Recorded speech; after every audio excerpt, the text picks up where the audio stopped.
It was a beautiful Sunday morning in the spring. Young merchant Georg Bendemann sat in his room, looking out at the river and the hills beyond. Everything in his life seemed perfect. His business was booming. He was engaged to a wealthy woman. He had just finished writing a letter to a childhood friend, living a lonely, unsuccessful life in Russia. Georg felt satisfied. He felt in control. He folded the letter and decided to tell his father about it.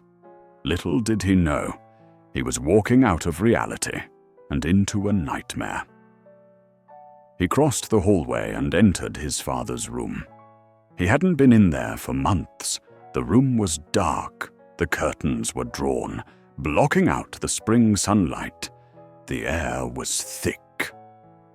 His father sat in a corner, a giant of a man, yet somehow shrunken, surrounded by old newspapers and uneaten breakfast. "Father," Georg said cheerfully, "I'm sending a letter to my friend in St. Petersburg. I just wanted to tell you that I'm sending a letter to my friend in St. Petersburg." The old man looked at him with watery, unfocused eyes.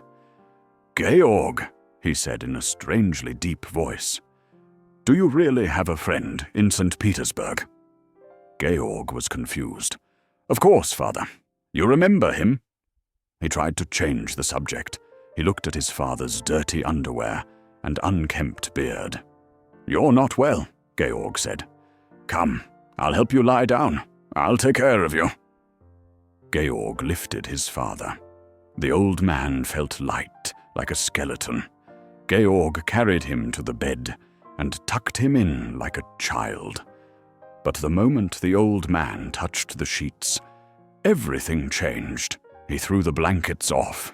He stood on the bed and towered over Georg, kicking his legs like a statue possessed. He was no longer frail. He was terrifying. "Do you think you can cover me up?" the father shouted. "Do you think you can bury me? No!" He pointed a trembling finger at Georg. "Your friend in Russia! I know him better than you do. While you were busy making money and getting engaged, I was writing to him. He knows everything. He's a son after my own heart. You're just a devilish human being." Georg stood paralyzed. His confidence, his success, his fiancée. It all dissolved under the old man's rage. He felt like a small child again. The father's voice grew louder, filling the room and Georg's mind. "You wanted to kill me! You wanted to steal my place! But I am still the father! I am still the judge!" The old man leaned forward, his eyes burning. "And so, Georg Bendemann, I sentence you to death by drowning!" Georg did not argue. He did not ask why. He felt an irresistible force suddenly push him from the room. A crash sounded in his ears. He ran. He ran out of the apartment and down the stairs faster than ever before. He rushed out the front door and across the street to the bridge. He gripped the railing. He felt a starving man's hunger for the water below. He swung himself over the bars. His hands held on for one last second. "Dear parents," he whispered, "I have always loved you." Then he let go. He dropped into the void.